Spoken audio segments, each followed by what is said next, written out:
Hi, I am the Rules Lawyer, and my video on the Magus has been doing well, and so I think I'll now do this video on the Summoner, which will also be the first video I do in a new format called a class shopping guide. And the idea of the class shopping guides is to provide a source for people who are undecided on what class they want to be in Pathfinder 2nd Edition and are also looking at the edition itself and considering playing it, to look at what is it that makes this particular class unique and what it can do as opposed to other classes. So some may do a deep dive and look over every option of a class. That's not what I'm going to do. I'm going to be looking at the core defining features of the class. So I'm Ronald. I am the Rules Lawyer. I am a lawyer who teaches and runs tabletop role-playing games with children, and I run Pathfinder 2nd Edition, D&D 5th Edition, and Starfinder. Like and subscribe. It's going to help feed the algorithm and help my videos get more prominence. I hope that these videos can popularize and also teach Pathfinder 2nd Edition to many people. And this class shopping guide, the format is going to start with just a bird's eye view of the class in a nutshell, giving it in a nutshell. Then some reasons why you would want to pick the class, some reasons why you would not want to pick the class, and then look at some core mechanics to the class that separate it from others, and then do a short demonstration of those core mechanics. Then lastly, go over the main choices for this class, which in this case is the choice of Eidolon and Magic Tradition.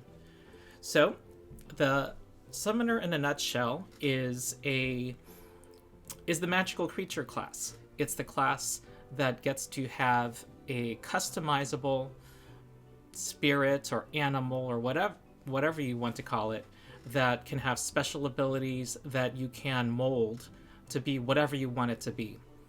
And one could also call the Summoner class a half-caster, in that they can cast spells that full spellcasters can cast, and they can cast their cantrips at will, which, like in D&D 5th Edition, get more and more powerful as you level up. But as for spell slots that have spell levels attached to them, you have a significantly smaller number of those per day.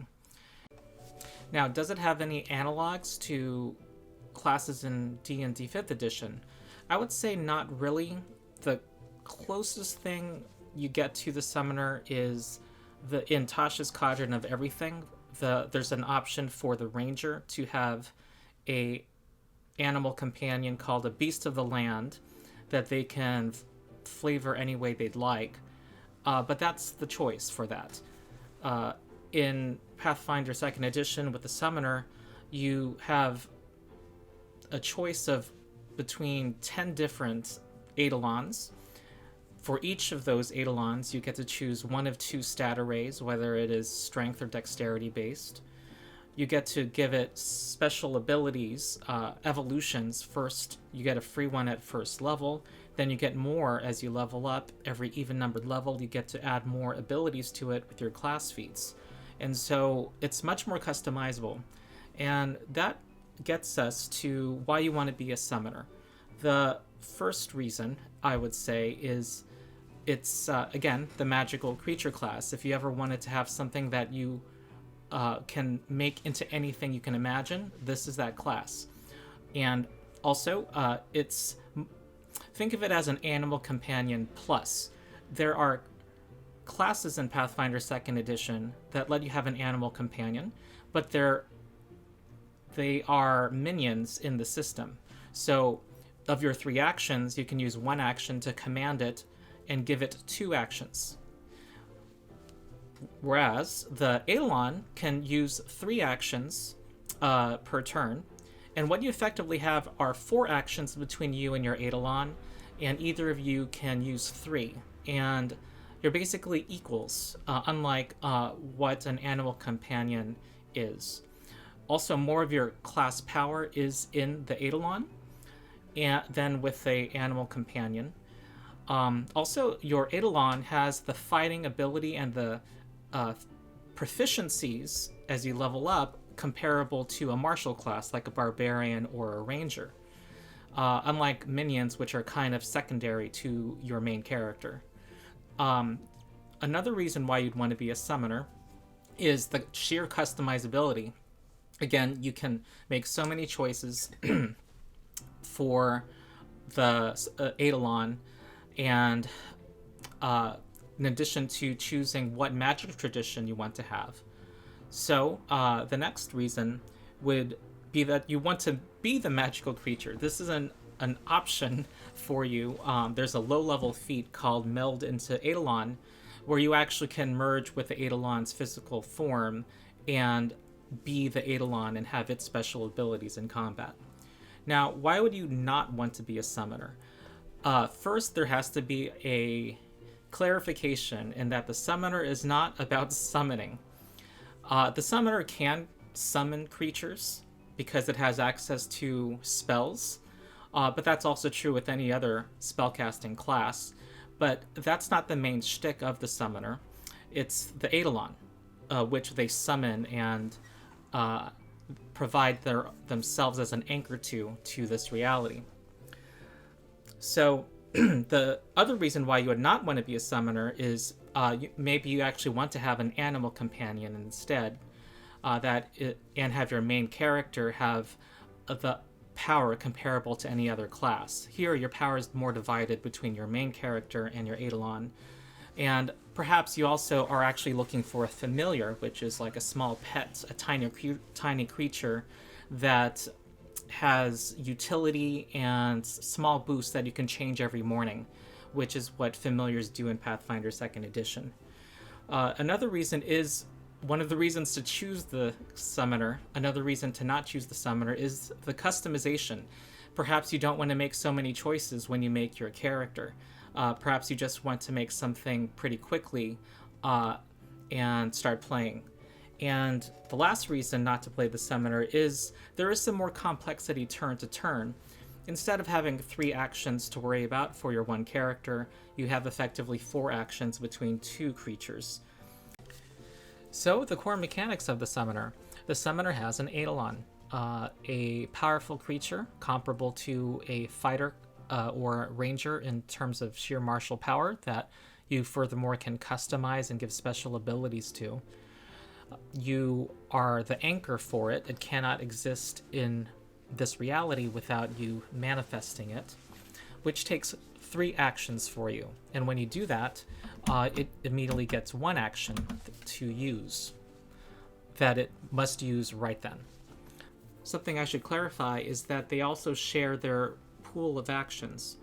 Together, the summoner and the Eidolon have 3 actions and 1 reaction that they gain at the start of their turn. You can act together when it's manifested.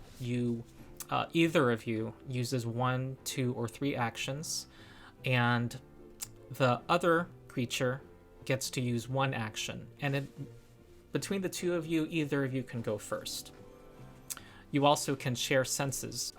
Either of you can use the senses of the other while shutting down your own senses. You also have the ability to communicate with each other telepathically, and your Eidolon doesn't even have to be manifested here for you to do that. One thing that may be surprising about the summoner is that it has 10 hit points per level from its class, which is how much fighters get, rangers get, and summoners are quite squishy. They're not proficient with any armor. And they cast spells. And the reason for this is because you actually share with your Eidolon a single pool of hit points. When your Eidolon takes damage, that damage is applied to your shared pool. If the same effect affects both of your both of you applies damage to both of you, only the greater amount applies. So if both of you are in the area of a fireball, you only count the greater damage and then subtract that from your shared pool. Each of you can have each of you can be affected separately by conditions, such as being sick or frightened or paralyzed. It's only the hit pools that are shared. And also any effect that affects the number of actions you have, those are shared as well, and you apply the more impactful ability, the more impactful condition. Your proficiencies with skills and with saving throws are shared between you and your Eidolon. So if you're trained in acrobatics, so is your Eidolon. If you train that up to expert or master, so is your Eidolon. Any magical gear that you have that gives you a constant bonus to a skill or to your armor class or attacks also extends to your Eidolon. Your Eidolon is one of 10 types, and we're going to go over those 10 types after the demonstration combat. But the type of Eidolon you have also determines which tradition of magic you have, and there are 4 traditions in Pathfinder 2e. There's Arcane, Divine, Occult, and Primal, which corresponds to spells that you expect wizards, clerics, bards, and druids to cast respectively. You're a spontaneous spellcaster, which in Pathfinder 2e means that you get to choose when you use a spell slot which of the spells you know that casting will be. And it's similar to 5th edition of D&D in that you can upcast your spell, any of your spells at any time. And you can see from the number of spell slots per day, you have a relatively small number of leveled spell slots per day compared to full casters in this edition. Summoners have focus spells, which are for them called link spells.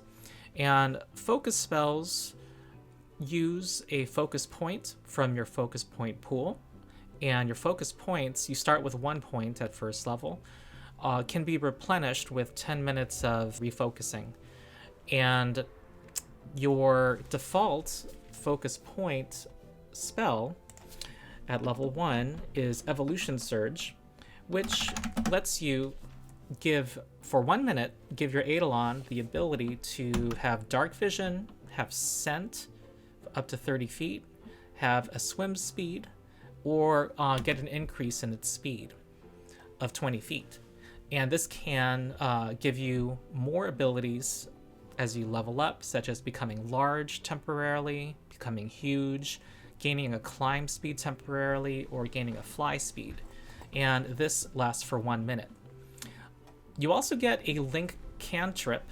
It's a special cantrip that's not part of your main set of cantrips, called Boost Eidolon, and it only takes 1 action, a verbal action, and it makes your Eidolon's attacks do +2 damage. And that scales up as you level up. So a nice damage boost if you have an action to spare. Before I go into the demonstration combat, just want to introduce the iconic summoner, Ija, with her Dragon Eidolon Tuku. The Dragon Eidolon is, at level 1, gives her access to the Arcane magic tradition, so she has access to spells that a wizard would have. And the Dragon Eidolon also has the Breath Weapon ability. 2 actions to, we'll say Tuku has the ability to do a 30-foot cone that does 1d6 electricity damage. And it can reuse this ability every 1 to 4 rounds. So Ija is an arcane spellcaster and has these 5 cantrips prepared. Shield to protect her because she does not have a high armor class. She has a AC of 14. She knows 2 spells but has only 1 first level spell slot. She is exploring the sewers, and while exploring a room, she goes up some stairs and finds that there's a zombie there. So they roll initiative. The zombie stands up and walks towards her. Being a zombie, it has only 2 actions. And what she'll do is manifest her Eidolon and bring it into this existence, she spends 3 actions, all of her actions, to manifest it, and the Eidolon gets an action as part of this activity and attacks the zombie shambler. So, after defeating the zombie, she has Tuku in front as they explore. Eidolons and the main character both can do exploration activities. So, Tuku will be avoiding notice and trying to sneak up on anything that they chance upon, while Ija will be searching the environment looking for secret doors. So, when they go up ahead, they see a sewer ooze around the corner. So, this sewer ooze, they will have another encounter. Now, Ija and Tuku have a number of choices here. Ija can cast a attack spell, which would be 2 actions, and as part of her casting that spell, have Tuku go forward. Then she has a choice of using her 3rd action to either cast shield on herself or to have Tuku strike the ooze. Another thing that they could do is that Tuku uses its electricity breath against the sewer ooze. While it uses 2 actions to do that, she can use 1 action, such as to cast shield. And then, with their 3rd action, Tuku can go up to it. Note that they theoretically have 4 actions, but you can't have one of them do 2 actions, such as Dragon Breath, and the other one use 2 actions to cast an attack spell. You can't have 2 and 2 because of the way Act Together works, which is one of the 2 does a set of things, and the other creature only has 1 action. So, another thing that they can do is they can decide, well, let's say the sewer ooze is over here. Ija can move up to it.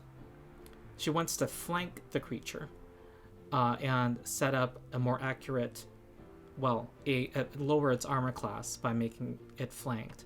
So she would move here, Tuku would move here, and they could act together and both make strikes against the sewer ooze. So that is another option. Well, another option is perhaps Ija wants to not be so vulnerable if it decides to attack her. So after they use 2 actions to both move up to it and flank it, she could cast Shield while Tuku makes a strike against the ooze. Or she could, in order to get the most out of a single attack, she could move up to it, Tuku moves to the other side, then she could cast the Link cantrip, Boost Eidolon, to give a +2 status bonus to the Eidolon strikes this turn. So, and while she does that, and that's a 1-action spell, and while she does that, Tuku makes a strike against this flat-footed ooze, and if it connects, does +2 damage. Let's say that happens. Then the sewer ooze does its special ability where it bursts forth a bunch of detritus and garbage and attacking everybody in a 20-foot emanation around it with 1d4 damage. Each of them must do a reflex saving throw. Let's say Ija fails her save and Tuku succeeds on its save. Ija would take 4 points of damage, Tuku takes 2 points of damage. We would only count the amount of damage that Ija took because the amount of damage she took was greater. So 4 damage would be subtracted from their shared pool of 19. So they've defeated the sewer ooze and will continue exploring. They turn this corner and they hear something in the distance. So initiative is rolled at this time, but they're not able to see what it is. Ija wants to be cautious, and so she's going to use her Link spell, spend her focus point to cast Evolution Surge, which gives a choice of buffs to her Eidolon. In this case, she wants to give it a +20 status bonus to its speed. And that takes 2 actions, and as part of that, they are acting together here. It will use its action immediately afterward to move up 35 feet and be able to see the skeleton that's right there. So with its last action, with their shared third action, Tuku could then strike at the skeleton guard. So this was, I hope, a concise summary of what the summoner's basic abilities are. Now, for these class shopping guides, I'm not going to be looking at all of the class feats, because for all of the classes in Pathfinder, there's a lot of them. And again, this is a preview, just giving you what you need to know to decide whether you want to be in the class in the first place. So for the summoner, you get many feats that can customize and improve your Eidolon. You can get special abilities for the Eidolon, such as giving it the ability to fly, or it being a better mount that you can ride on, or giving it the attack of opportunity reaction. You can even have the Eidolon cast spells as well. These feats are called evolution feats, and you also get a free evolution feat at level 1, and your choices at level 1 are to have it glide from a high height instead of falling, to give it dark vision, to add a weapon trait to one of its unarmed strikes, and to make one of its unarmed strikes do energy damage instead of physical damage, and give it the corresponding resistance. So now I'm going to go through the 10 Eidolons that you can choose and give a very brief argument as to why you would pick it. And I'm going to go in order of the magical traditions that they grant you. So the Eidolons that give you the Arcane magic tradition, which is, again, what wizards can cast. So these are the ones you'd have if you want to have strong offensive spells and have a lot of spells that give you utility. The first is the Construct Eidolon, which is a mental essence from the astral plane, and it could be something abstract like this, or it can be a magical doll or a clockwork contraption. Those are just examples. It can be whatever you flavor it as.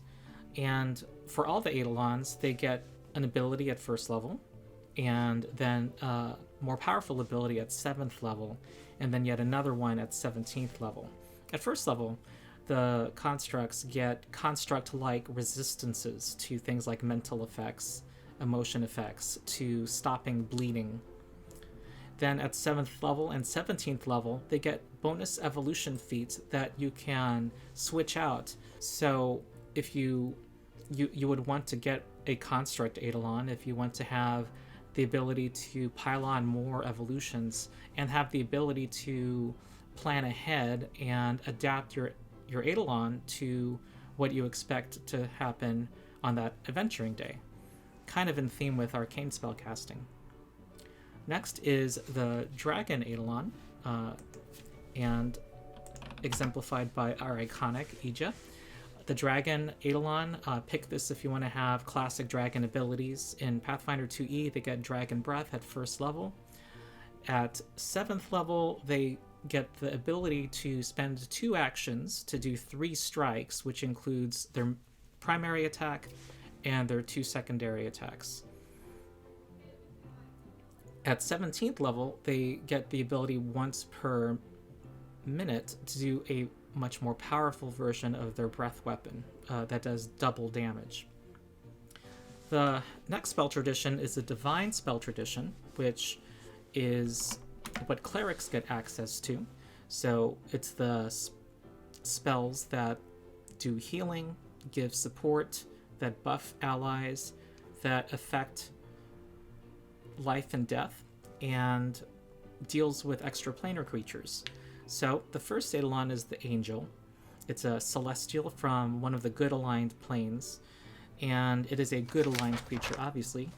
And at first level, they get to do 1 good damage with their strikes, which does not sound like much, but the way weaknesses work in Pathfinder 2nd Edition is that if an enemy, and usually we're talking about demons, devils, otherworldly, extraplanar evil creatures, if they take just one good damage, then their weakness to good damage gets triggered. So if there are very high level creatures that have weakness 20 to good damage. So if this angel does one good damage to that creature, it does 21 damage, in fact. So that's very, very useful. Choose this if you are having a campaign that goes up against evil devils, demons, and going into other planes, because the 7th level ability gives the angel a 20-foot aura that protects itself and allies against severe environmental damage, and also makes the Eidolon never flat-footed against any creature lower than it. Then at 17th level, this aura protects itself and allies against all environmental damage, even the extreme kinds of damage you get in other planes. And it also gets several once-a-day strong healing abilities to remove curses, remove diseases. The next divine Eidolon you can choose is Demon. This is a demon that is chaotic, evil aligned. Not all the Eidolons are your allies necessarily. In Pathfinder 2e, you can have a compelling relationship that's not necessarily symbiotic between the two of you, if you like. And it's usually keyed to a particular sin. And at first level, they get to do +1 evil damage when they do their strikes. And one of their unarmed strikes can have the versatile trait to do another kind of physical damage. So their claw could do slashing and bludgeoning, for example.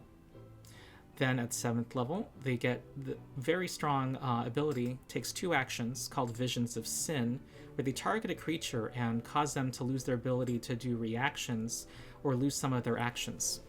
Then at 17th level, they get to cast a 9th level Divine Decree once per day. It's a very strong area spell that affects good aligned creatures and neutral creatures as well, but especially good aligned creatures. So why choose the Demon Eidolon? It's if you're fighting good aligned creatures.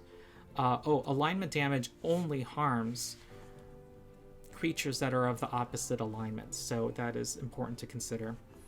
Their 7th level ability is quite strong. And also, one of their 2 stat arrays that they can choose from has a 16 charisma. So if you like the idea of having an Eidolon that has strong charisma skills, such as Intimidate or Deception, this is what you'd want to choose. The next Eidolon is the Psychopomp. And Psychopomps in Pathfinder 2e are the ushers that take your dead soul to the afterlife. And they are true neutral aligned. At first level, their strikes get the Ghost Touch property, so they get to bypass the damage resistance of incorporeal creatures. And they also do 1 negative or 1 positive damage. And negative damage damages living creatures, and positive damage damages undead creatures. And there's many undead that are more vulnerable to positive damage than they are to other kinds. At 7th level, they get to do every hour cast invisibility on itself, on you, or on both of you. And at 17th level, they get to several thematic abilities, the ability to hunt and attack incorporeal creatures that are hiding in a physical object, the ability to target a mage who is possessing somebody else via the possessee, if that makes any sense. A mage that projects their image elsewhere. The Eidolon can attack the image and damage the original caster. And they also can kill undead that would normally be resurrected after a day, such as ghosts who have an unresolved something that's keeping them tied to this plane. They would send them straight to the afterlife. So why choose this Psychopomp? if you have a campaign that's going to be dealing with a lot of undead or dealing with occult themes such as ghosts, the ones that have haunts in them, where those things are prominent. And it's interesting that it deals very well with occult dangers, but it has a divine magic tradition. It gives you divine spells. So the next magic tradition is the occult magic tradition, those that bards normally have access to. These are spells that affect your mind, deal with mysteries, things that are bizarre. Cthulhu is classic occult in Pathfinder 2e. The first... Oh, and the Eidolons are usually ectoplasmic and usually spirits that are lost. And so the first is the Anger Phantom, and it's tied with the phantoms, the occult Eidolons are tied with a particular emotion. And this one is anger, and it's they come from the ethereal plane, and the occult Eidolons do. At first level, they get a very strong ability to spend 2 actions to do a lot of damage with a strike. And at 7th level, they have something comparable to Barbarian's Rage ability, so increased damage at the cost of reduced defense. And at 17th level, they have an Anger Aura that is 20 feet that reduces the resistances of creatures. So if any creatures have fire resistance or physical resistance, it reduces those resistances by a certain amount, unless they are doing something akin to raging, which the Anger Phantom likely would be. So why choose the Anger Phantom? It's if you want to do big attacks, big damage, and that high level one means your whole team can do big damage and also receive big damage. There does not seem to be the ability to turn off that aura, and so it's a double-edged sword. The other occult Eidolon is the Devotion Phantom. Now, I don't think there's a picture in Secrets of Magic for the Devotion Phantom, so I'm just showing the iconic from 1st edition Pathfinder. The Devotion Phantom is, at first level, has the ability to retaliate against any enemy that does damage to you that is within 15 feet of you. Then, if your Eidolon is within 15 feet of you, your Eidolon gets to immediately strike it back using your shared reaction. I should clarify that the Devotion Phantom's reaction is triggered when an enemy uses a strike to damage the summoner. And at 7th level, it has significant bonuses against mental attacks. And at 17th level, it has a Devotion Aura for within 20 feet. If an ally is damaged by anything, the Eidolon's Constitution bonus is subtracted from that damage. And you and the Eidolon, again, you have a shared hit point pool, take half of that in damage yourself. So why would you want to choose the Devotion Phantom? If you believe that you will be drawing threat, if you want to kind of bait people into attacking you, your Eidolon will then get free attacks if you do so. And be aware that defense against mental attacks, it seems to me it's not as good as it sounds, because even if your Eidolon were to be mentally controlled, the way the action economy works with the Eidolon, you can decide to use all 3 actions yourself and deny your Eidolon those. It doesn't work the other direction, since you are the anchor for your Eidolon and not vice versa. So even if your Eidolon gets controlled, I don't see what benefit this ability gives, because you can just deny it actions.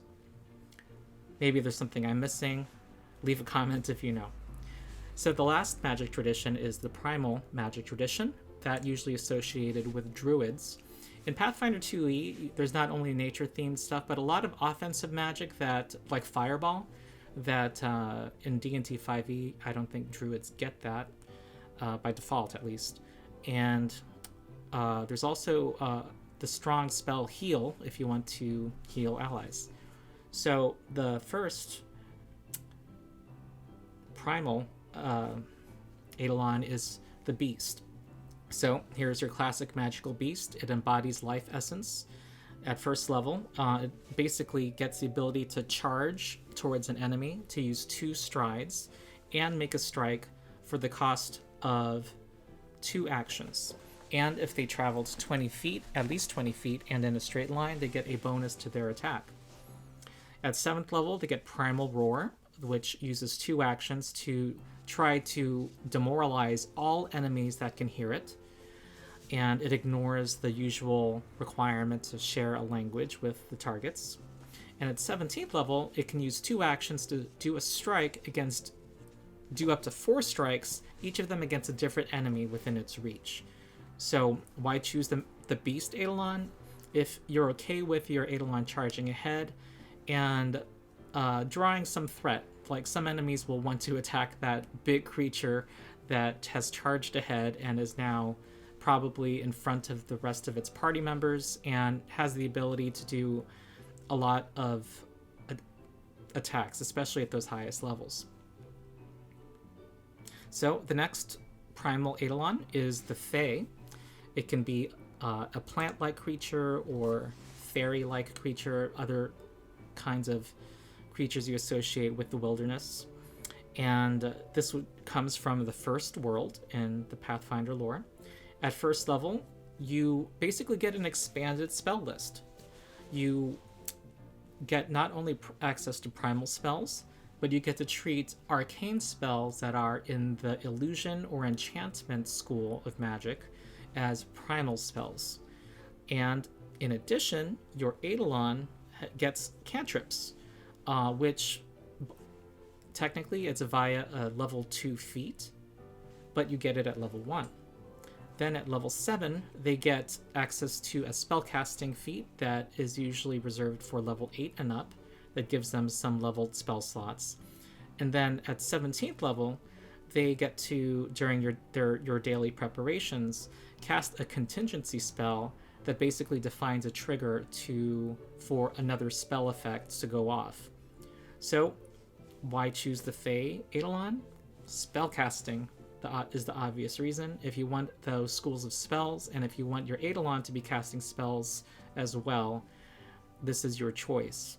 So, but the Eidolon's stat arrays do somewhat less damage with their strikes, so be wary of that. And one of their stat arrays does have a 16 charisma option if you want to do strong charisma skill actions with your Eidolon. The last Eidolon type is the plant Eidolon, and the plant Eidolon at first level gets to use 1 action to make a strike with a +5 to its reach. At 7th level, it gains reach, so it can do, if it's a medium-sized Eidolon, it can do attacks against enemies 15 feet away, and that's completely aside from Evolution Surge to increase its size, and then there are some class feats to increase its size. At 17th level, they have the ability to affect basically everything within their reach with this 2-action activity called Field of Roots, where they get to do half or full of their strikes damage to every creature within their reach, and also have something that is like Entangle against those creatures. So why choose the plant Eidolon? You want to have melee with reach that has some control over the battlefield. This pairs perfectly with the 6th level Summoner Feat Attack of Opportunity, or Eidolon's Opportunity, so that anything that it tries to get within reach, melee reach of your plant, has to walk through its threatened area. So I hope that this gives an informative overview of why you might want to purchase the Summoner as your class of choice. The Summoner is very customizable. It's in an edition that has lots of customization. It's the class that is the most customizable, and you can pretty much think of an idea in your head and express it somehow through the Eidolon, through the different feats, the different Eidolon types that you can choose that And in addition, you can have any of the 4 magic traditions. Also, if you can get past the hurdle of complexity that is involved with playing a summoner, the turns are really interesting. You have effectively 4 actions that you can do every turn. So if you liked this video, please like and please subscribe. The channel and these videos get placed higher in YouTube searches if there's that kind of feedback. And also please leave comments for that reason, and also I really get motivation from hearing from people who appreciate the videos or have suggestions for improvements. Oh, and also tell me what you think of this class shopping guide format. I'm considering doing it for all the classes, and as to what the argument is for choosing each class and why you would not want to choose each class. So that's pretty much it, and I hope that this was useful for all of you. Thank you, and I'll see you next time.